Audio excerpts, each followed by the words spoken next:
स्वभाव की थी। वो जितना कमाती अपने ऐशो आराम में पैसे उड़ा दिया करती। लेकिन किशोर समझदार था, घर को साथ लेकर चलना जानता था। अपनी बहन के जितना कमाता तो नहीं था, लेकिन फिर भी वो किसी तरह घर का खर्च चला लेता था। एक दिन पिद्दी किशोर से कहती है, किशोर, तुम थोड़ा ज्यादा क्यों नहीं कमाते? मेरे दोस्त रोज मेरा मजाक उड़ाते हैं। अरे बहन, मैं कोशिश तो कर रहा हूँ। अच्छा सुनो, अगले महीने रक्षाबंधन है, मुझे सोने का हार चाहिए, इससे कम कुछ भी ना लूंगी। अरे दिला दूंगा बहन। किशोर को पूरी रात नींद नहीं आती। उसके दिमाग में बस ये चल रहा था कि उसकी माली हालत इतनी बिगड़ चुकी है, अब वो सोने का हार कहाँ से लाएगा। अगले दिन किशोर सुबह सुबह घर से ये बोलकर निकल गया कि पिद्दी, मैं गांव से बाहर जा रहा हूँ, कुछ दिन घर नहीं आऊंगा। किशोर ने अपने काम के साथ साथ फेरी में कपड़े बेचने भी शुरू कर दिए, जिससे वो ज्यादा से ज्यादा पैसे कमा सके। रात में वो एक बिल्डिंग की चौकीदारी भी करने लगा। अपने काम से थोड़ा बहुत समय निकालकर बस कुछ घंटे की नींद ले पाता था। और कब वो कुछ दिन एक महीने में बदल गए और रक्षाबंधन भी आ गया, पता ही नहीं चला। लेकिन किशोर अभी तक घर वापस नहीं लौटा।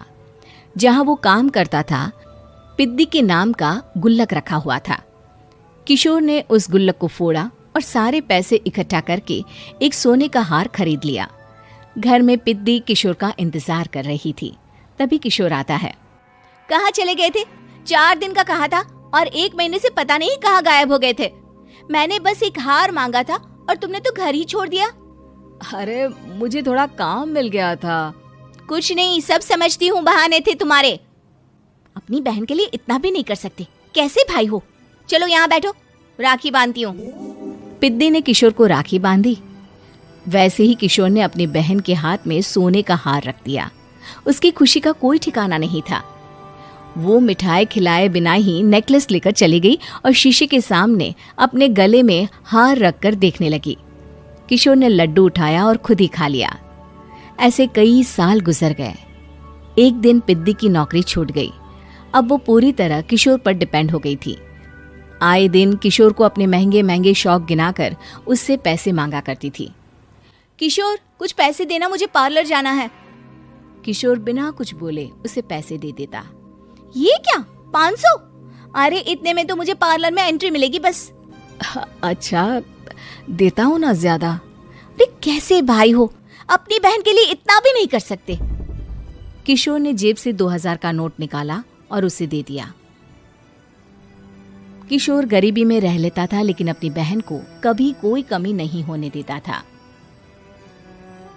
बेटा, पिद्दी तुम्हारी बहन है, उसे कभी किसी चीज की कमी मत होने देना और उसका ध्यान रखना, क्योंकि भाई का फर्ज होता है अपनी बहन का ध्यान रखना। किशोर ने माँ की कही ये बात हमेशा के लिए याद कर ली थी। शायद माँ की इसी बात की वजह से किशोर पिद्दी की हर जिद पूरी करता चला आ रहा था। किशोर, आज मैं अपने दोस्तों के साथ पार्टी करने जा रही हूँ, मुझे कुछ पैसे दो ना। किशोर पिद्दी को समझाता है, लेकिन पिद्दी नाराज होकर चली गई और अपने कमरे में सुबक सुबक कर रोने लगी। किशोर अपनी जेब से कुछ पैसे निकालता है और पिद्दी को दे देता है। किशोर खुद कभी अच्छे कपड़े नहीं पहनता, लेकिन पिद्दी को राजकुमारी की तरह रखता। पिद्दी के जाने के बाद किशोर अपने काम पर निकल गया। एक तरफ पिद्दी अपने दोस्तों के साथ मस्ती कर रही थी, तो वहीं दूसरी तरफ किशोर पैसे कमाने के लिए कड़ी मेहनत कर रहा था। कुछ और दिन ऐसे ही बीत गए। एक दिन पिद्दी एक लड़के को लेकर घर आई और उसे किशोर से मिलवाया। किशोर, मुझे इस लड़के से शादी करनी है, लेकिन इनके मम्मी पापा बोल रहे हैं कि उनको दहेज में एक कार चाहिए, तभी वो मेरा और पंकज का रिश्ता कबूल करेंगे। लेकिन बहन, कार खरीदना कोई सब्जी खरीदने के बराबर तो नहीं है। अरे कैसे भाई हो तुम, अपनी बहन के लिए इतना नहीं कर सकते? देखो, मैं ज्यादा इंतजार नहीं कर सकती, तुम्हें 1 साल में मेरे लिए कार खरीदनी ही होगी। अच्छा पंकज, एक काम करो, कल तुम अपने माता पिता को घर बुला लो, मैं उनसे तुम्हारे और पिद्दी के रिश्ते की बात कर लेता हूँ। अगले दिन किशोर के छोटे से घर में पंकज और उसके माता पिता आते हैं। बेटा, तुम्हारी बहन ने हमारी शर्त तो बता ही दी होगी।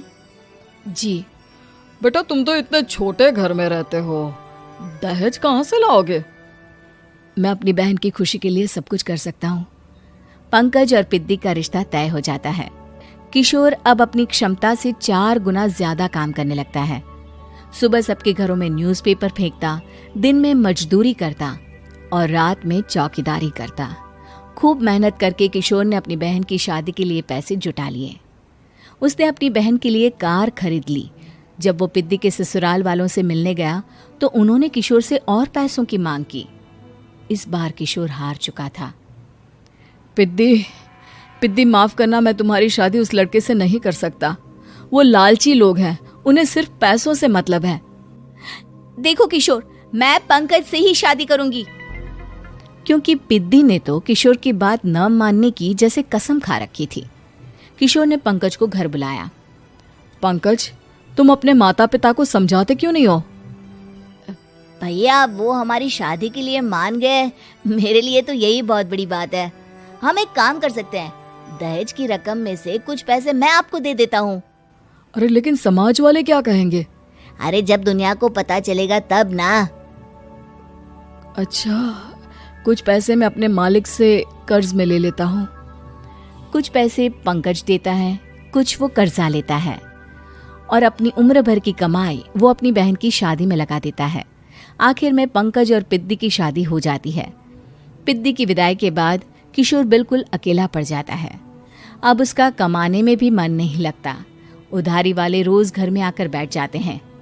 अरे किशोर, अब तो पिद्दी की शादी को 5 साल हो गए, अब तो हमारा पैसा लौटा दो।